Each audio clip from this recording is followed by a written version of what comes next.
You open the package or pull something from the fridge, and there it is. One piece pale and almost white, the other deep, rich red.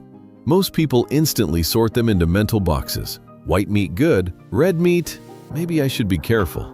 And this is where it gets really interesting, because the color difference that everyone uses to judge healthy or risky is actually just a clue about how that muscle worked in the living animal. It's not a direct safety verdict. The biggest myth isn't that red meat is dangerous or white meat is perfectly safe. It's that the color itself tells the whole story. Today we're going to look at white meat versus red meat the way a practical engineer would. What the color really signals, what the mechanical differences are, and where the actual risks and benefits hide, without hype or panic. Let's start with the simple observation. Chicken breast is pale. Turkey is pale. Most poultry is pale. Beef, lamb, and to a lesser degree pork are red. The quick explanation you hear everywhere is red meat has more fat and iron, so it's worse for you. But if you look at how muscles actually function, the picture changes. Muscle fibers come in different types. Fast twitch fibers, built for quick bursts of power, think a chicken flapping to escape, rely mostly on stored energy and contain less myoglobin. Slow twitch fibers, built for endurance, walking, standing, long activity and grazing animals, need steady oxygen delivery, so they contain more myoglobin, the oxygen-storing protein that gives meat its red color. Myoglobin is the muscle version of hemoglobin in blood. More myoglobin equals darker color equals better oxygen storage for sustained work. That's why chicken legs and thighs are darker than the breast, and why beef from working muscles looks red. So the color is a mechanical marker of muscle physiology, not a toxicity label. Now the part where popular belief collides with reality. Many studies link higher consumption of red meat, especially processed red meat, with increased risks of heart disease, colorectal cancer, and type 2 diabetes. Heme iron, more abundant in red meat, can promote lipid peroxidation and the formation of harmful compounds in the gut. Saturated fat content is often higher in red cuts. High-heat cooking creates heterocyclic amines and other compounds. But here's the detail most people miss. When researchers carefully match saturated fat intake between red and white meat, the difference in cholesterol impact largely disappears in some well-controlled trials. The saturated fat itself, the overall dietary pattern, how the meat is processed, and especially how it is cooked, often matter more than the simple red versus white label. White meat isn't magically protective either.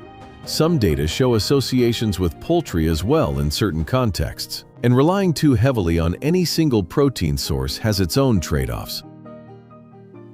The practical engineer's view is straightforward. Stop treating white meat equals always choose, red meat equals avoid as gospel. Look at the specifics instead. Here are the practical recommendations that actually work in real life. First, quality beats color every time. For red meat, choose grass-fed or pasture-raised when possible. It usually has a better fatty acid profile, more omega-3s, more antioxidants, and fewer inflammatory factors than grain-fed. For white meat, chicken or turkey that lived outdoors and ate a natural diet is noticeably better than birds raised entirely on grain in crowded conditions. Second, preparation and cooking method often matter more than the color of the meat. Marinate red or white meat for 30 to 60 minutes with acid, lemon, vinegar, yogurt, and herbs, rosemary, garlic, onion. This step measurably reduces harmful compounds formed during high-heat cooking. Cooking techniques: slow braising, baking at moderate temperatures, 160 to 170 degrees Celsius, or gentle pan cooking with frequent turning are better than constant high-heat grilling or frying to a dark char. White meat dries out easily. Avoid overcooking it into rubber. Third, portion and frequency in the context of the whole diet. For most healthy adults, 2 to 4 portions of red meat per week, 100 to 150 grams cooked weight each, fits comfortably inside a varied diet. White meat, poultry, can be eaten more often, up to 4 to 5 times a week if you enjoy it and tolerate it well. Total red meat intake around 500 to 600 grams per week is a reasonable upper guideline for many people, but the exact number is less important than the overall quality of the diet. Fourth, always pair meat with vegetables, fiber, and polyphenols. Leafy greens, cruciferous vegetables, onions, garlic, berries, and green tea change the gut environment and help mitigate potential downsides of heme iron. Adding vitamin C sources, citrus, peppers, kiwi, at the same meal improves iron absorption from plants while softening some risks. Fifth, listen to your own body.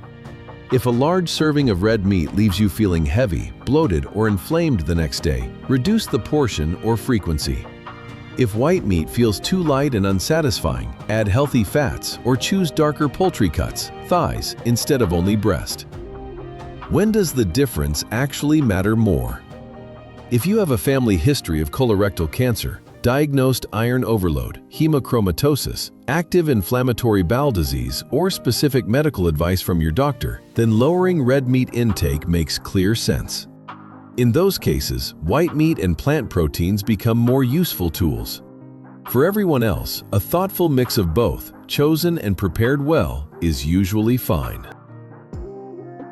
The myth that white meat is universally healthier and red meat is inherently risky oversimplifies a complex system of muscle biology, nutrient profiles, cooking chemistry, and overall dietary context. The color tells you something useful about the animal's lifestyle and muscle use, but it is not the full safety scorecard.